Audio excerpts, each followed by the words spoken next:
Hey folks, congratulations on making it to one of the most fun positions in the exec this year. This is definitely one of those roles where if you take the time to get to know your residents, the more successful you will be. So today we will be looking at the types of events that occur in residence and how and when you should start planning for it all. We will look at how you can assess the risks of what you are putting forth as an event and what resources you will need to consult for the event purposes.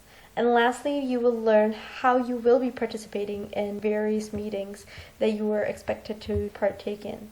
So let's dive right in. There are two types of events that can take place, dry versus wet events, and this is in reference to if there is a lack of alcohol or the presence of it.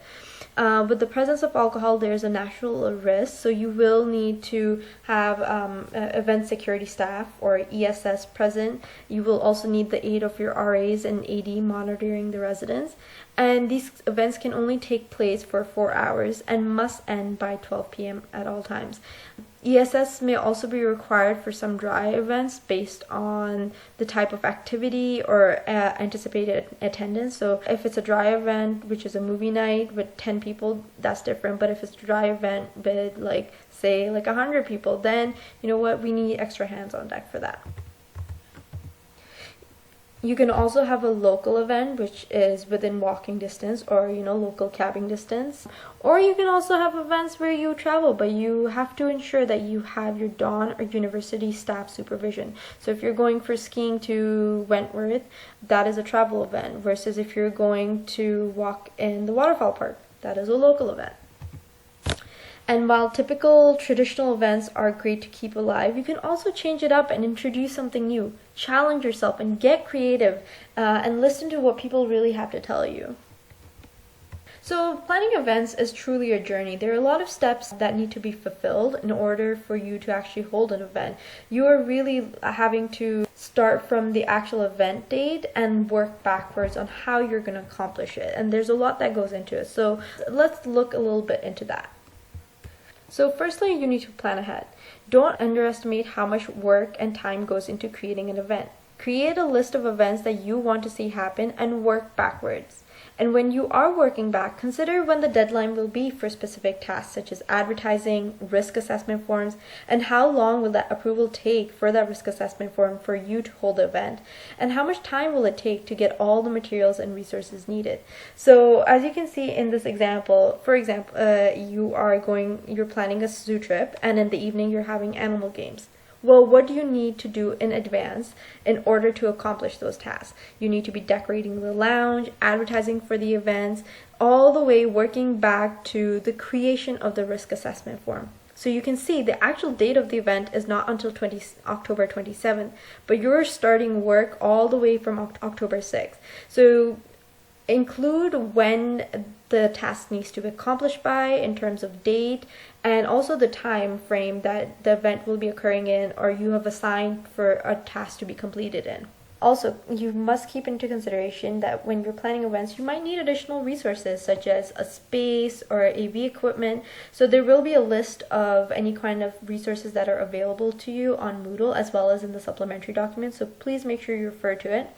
And equipment rental is free, but technicians do charge for the setup and takedown for the event at an hourly rate. So keep that in mind. So when you're actually planning an event, the first step, if you've noticed in this slide here, is actually the creation of the risk assessment form. So yes, you have the wonderful idea and you've got the work back plan, but you have to fill out that risk assessment form before you can actually go through with it. You have to get it approved by Student Life before you can actually hold it within your residence. So there are two types of form. There's the low risk assessment form and there's the high risk assessment form. Low risk is LRAF and high risk is RAF. So here I've included the example of what a low risk assessment form would look like. Your low risk would include like a movie night. A high risk would be a party night. And when you are planning this event out and filling out this event, keep in mind the safety and reputation of residents, guests, staff, and university. That is the basis on which the Residence Life Coordinator will also be approving your event.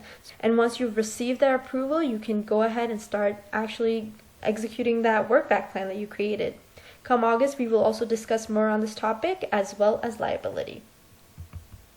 And lastly, you'll have to actively participate in some meetings. So here on this slide, I've kind of created a legend. So just to show you what each graphic really means, like as I go through the slides, so the people that will be involved in these meetings, how frequently these meetings occur, what information is discussed in the meeting, as well as the role of the social chair during the meeting. So here I've kind of included both the House meeting as well as the House Council meeting, and that's because they're quite similar in the people that are involved, which is the Dons, the House Presidents, the AD. In the House meeting, it's the entire House that would be attending. In the House Council meeting, it would only be council members. They both occur about once per month or more, depending on if the need arises. And it is a place for informing students on any upcoming events, spendings, and rule reminders. But your role sort of varies in both these meetings. In the House meeting, you will let students know of upcoming events and promote out-of-house events such as anything that Massou is holding, the Mount Allison University has asked you to pass on, or the Town of Sackville events. In the House Council meeting, you usually discuss the outcome of recent events, the House points that you have gained through Massou Social Caucus, and discuss any potential event ideas that you may have. And lastly, each week you will have a meeting with all the residence leaders. This includes RAs, ACTMAN, ADs, and the rest of your exec team. And this is a chance for you to debrief on how recent events have played out and present any new ideas that you have to the Dawn.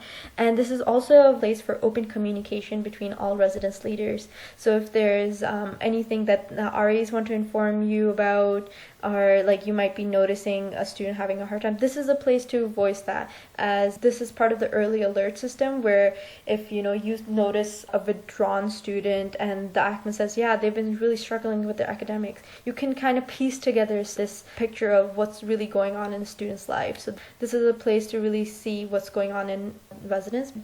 And in this meeting specifically, you pretty much debrief on how the recent events have gone, and then you explain any ideas that you have to the Dawn.